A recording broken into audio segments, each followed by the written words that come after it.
দেশের এবং প্রবাসের ভাই বোনদের প্রতি সালাম। আসসালামু আলাইকুম।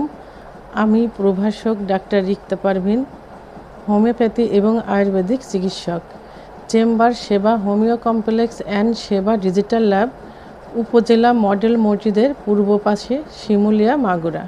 আমি আজকে মেয়েদের জন্য সুন্দর একটা মেডিকেল টিপস নিয়ে কথা বলবো। সেটা হলো, অনেকে প্রশ্ন করে থাকেন যে আমার স্তন আগে অনেক ভালো ছিল, অথবা তার হাজব্যান্ড প্রশ্ন করেন যে আমার ওয়াইফের স্তন আগে ভালো ছিল বাট এখন আস্তে আস্তে লুজ হয়ে যাচ্ছে, ঝুলে যাচ্ছে, তো এখন কি করতে পারি? তো আমাদের আগে জানতে হবে যে স্তনের ভিতরে কি থাকে। স্তনের ভিতরে কোনো বোন বা হাড় থাকে না, কিছু টিস্যু এবং চর্বি থাকে। তো একটা বয়সে, বিশেষ করে মেয়েদের পিরিয়ড হয় 9 বছরের পরে, যে কোনো সময় হতে পারে 13 বছরের ভিতরে। তো ওই সময়টা ব্রেস্টটা ওঠার একটা উপযুক্ত সময়। কারো দেখা যায় যে শুরু থেকে ছোট থাকে এবং সাইজটা সেই বড় হতে হতে সেই ছোটোই থেকে যায়, আবার অনেকের সাইজটা ধীরে ধীরে অনেক বড় হতে থাকে এবং বড় থাকে।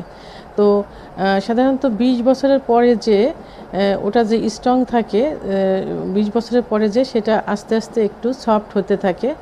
আর যখন মেয়েদের বিয়ে হয়ে যায়, বিয়ের পরে স্বাভাবিক নিয়মেই দেখা যায় যে যখন স্বামী স্ত্রীর যৌন মিলন হয়, তখন ওটার উপর প্রেশার পড়লে, হাত পড়লে আস্তে আস্তে ওটা এমনি সফট হতে থাকে। আর বাচ্চা হয়ে যাওয়ার পর যখন ব্রেস্ট ফিডিং করে, অর্থাৎ বুকের দুধ পান করে, তখন আস্তে আস্তে একটু লুজ হতে থাকে, আর সফট হওয়াটাই তখন স্বাভাবিক। তো অনেকের এই ব্রেস্টটা বাচ্চা হওয়ার পরে আরও বড় হয় মিল্ক হওয়ার কারণে, এবং সাইজটা ঠিক থাকে বাট একটু ঝুলে যায়। কিন্তু অনেকের দেখা যায় যে আস্তে আস্তে সেটা একদম শুকিয়ে যায় এবং ঝুলে যায়, কুকসিয়ে যায়। তাই এটা বিভিন্ন কারণে হয়ে থাকে। সেই কারণগুলো নিয়ে এখন আমি আলোচনা করব। মেয়েদের যে হরমোন থাকে, ইস্ট্রোজেন হরমোন কমে গেলে এবং পুরুষের প্রজেস্টেরন হরমোন বেড়ে গেলে স্তন শুকিয়ে যায় এবং কুঁচকিয়ে যায়। নিয়মিত হোয়াইট স্রাব ডিসচার্জ হওয়ার কারণে স্তন কুঁচকিয়ে যায় এবং ছোট হয়ে যায়। অতিরিক্ত মানসিক টেনশনের কারণে, পুষ্টিকর খাবারের অভাবে এবং অতিরিক্ত হাতের প্রেসারে এবং রাত্রির জাগরণের কারণে অনেক সময় এই ব্রেস্ট আস্তে আস্তে শুকিয়ে যায় এবং লুজ হয়ে যায়। আবার যাদের দেখা যায় যে শরীরের রোগ প্রতিরোধ ক্ষমতা কম থাকে, যার কারণে বিভিন্ন রোগ শরীরে বাসা বাঁধে, তখন বিভিন্ন ধরনের ওষুধ সেবন করে। এই ওষুধের পার্শ্ব প্রতিক্রিয়া হিসাবেও স্তনের এই সমস্যা হতে পারে।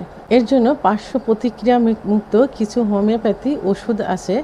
আমি আজকে তার ভিতর মাত্র 2টা ওষুধ নিয়ে কথা বলবো। 1 নাম্বার, শেবাল শেরুলটা মাদার টিংচার।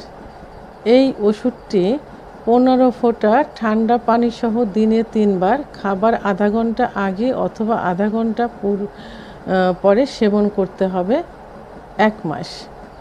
2 নাম্বার, আলফা আলফা মাদার টিংচার। ওষুধটা 10 ফোঁটা ঠান্ডা পানি সহ দিনে 3 বার, খাবার আধা ঘন্টা আগে অথবা আধা ঘন্টা পরে 1 মাস সেবন করতে হবে। ওষুধ দুইটি একই সঙ্গে একই কাপে আধা কাপ পানি নিয়ে সেবন করা যায়। এবং শেবাল শেরুটা মাদার টিংচার 30 ফোঁটা ওষুধ, 30 ফোঁটা অলিভ অয়েল তেলের সঙ্গে মিক্সড করে রাত্রে ঘুমের পূর্বে নিচ থেকে উপরের দিকে আলতোভাবে ব্রেস্টে লাগিয়ে ফিটিং এবং বডির সাইজে ব্রা পরিধান করে রাত্রে ঘুমোতে হবে 3 মাস। তো বন্ধুরা, এই শেবাল শেরুটা মাদার টিংচার এবং আলফা আলফা মাদার টিংচার 1 থেকে 3 মাস এবং অধিক ফলাফল পাওয়ার জন্য 3 থেকে 6 মাস সেবন করা যেতে পারে। আর একই ওষুধ, অর্থাৎ শেবাল শেরুটা মাদার টিংচার 1 থেকে 3 মাস, ঊর্ধ্বে 6 মাস এবং নিয়মিত ব্যবহার করলে অবশ্যই আগের মতো না হলেও অনেকটা স্তন টাইট হবে, বড় হবে এবং সবসময় ঠিক থাকবে। আর এই বাহ্যপ রোগের ওষুধটি প্রসাধনের মতো নিয়মিত আপনারা ব্যবহার করে যেতে পারেন। একই সঙ্গে আমি কিছু খাবারের কথা বলবো, যে খাবার নিয়মিত খেলে আরও ভালো কাজ করবে। যেমন প্রতিদিন সকালে একটা করে হাফ বয়েল ডিম খেতে হবে এবং সঙ্গে 1 চামচ খাঁটি মধু খেতে হবে।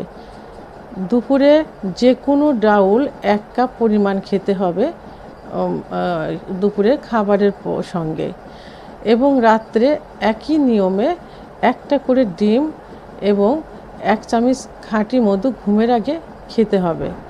তো বন্ধুরা, আমার ভিডিওটি সম্পর্কে যদি কোনো মতামত থেকে থাকে অবশ্যই কমেন্টসের মাধ্যমে জানাবেন। আর ভিডিওটি ভালো লাগলে লাইক, কমেন্ট, সাবস্ক্রাইব করে আমার সঙ্গে থাকুন। আল্লাহ হাফেজ।